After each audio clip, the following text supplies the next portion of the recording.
भगवान ने कुल कितने अवतार लिए? भगवान ने 24 अवतार लिए।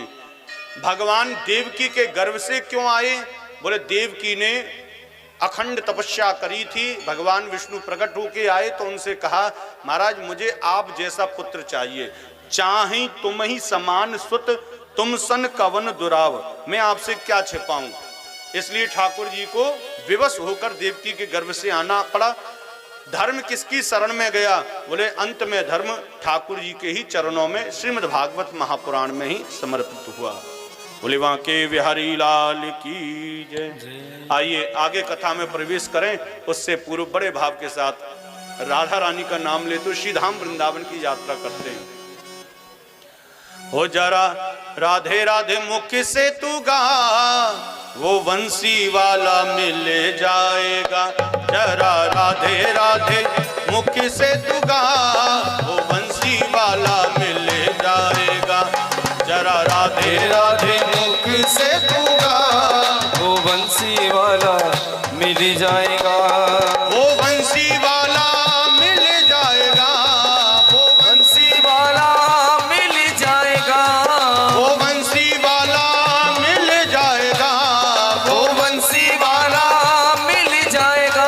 जरा राधे राधे तेरे लगा, वो वंशी वाला मिल जाएगा। जरा राधे राधे तेर लगा, वो बंसी वाला मिल जाएगा। जरा राधे राधे मुख से तू गा, वो वंशी वाला मिल जाएगा। जरा राधे राधे मुख से तू गा, वो दोनों हाथ बंसी उठा के वाला मस्ती में जय मिल श्री जाएगा।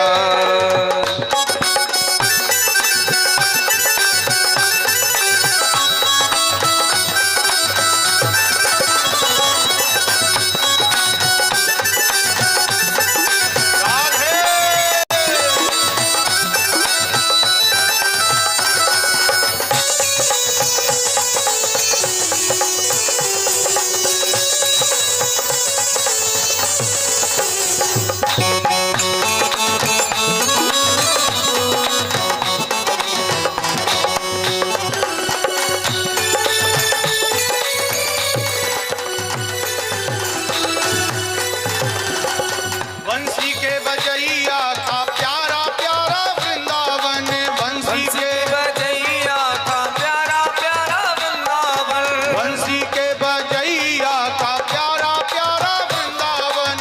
बंसी के बजैया का प्यारा प्यारा वृंदावन। हो रहते यहाँ पे योगी ज्ञानी ध्यानी साधु जन, रहते यहाँ पे ज्ञानी योगी जन। रहते यहाँ पे योगी ज्ञानी ध्यानी साधु जन। रहते यहाँ पे योगी ज्ञानी ध्यानी साधु जन। सारा जीवन दिया है लुटा, सारा जीवन दिया है लुटा, वो वंशी वाला जय हो। सारा जीवन दिया है लुटा, वो बंसी वाला मिल जाएगा। जरा राधे राधे मुख से तू गा, वो वंशी वाला मिल जाएगा। जरा मुख से तू राधे राधे गा, वो बंसी वाला मिले। दोनों हाथ उठा के मस्ती में जय श्री राधे।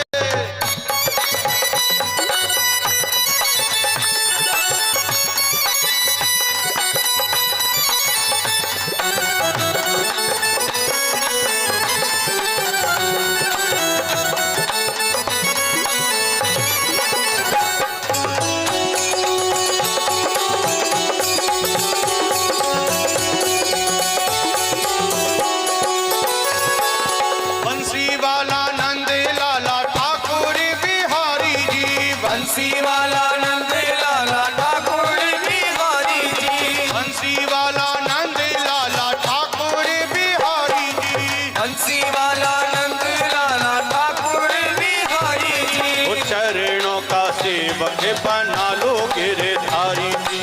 चरणों का सेवक बना लो गिरधारी जी। ओए चरणों का सेवक बना लो गिरधारी जी। चरणों का सेवक बना लो गिरधारी जी। जरा उन्हीं से लगन लगा, वो बंसी वाला गा है।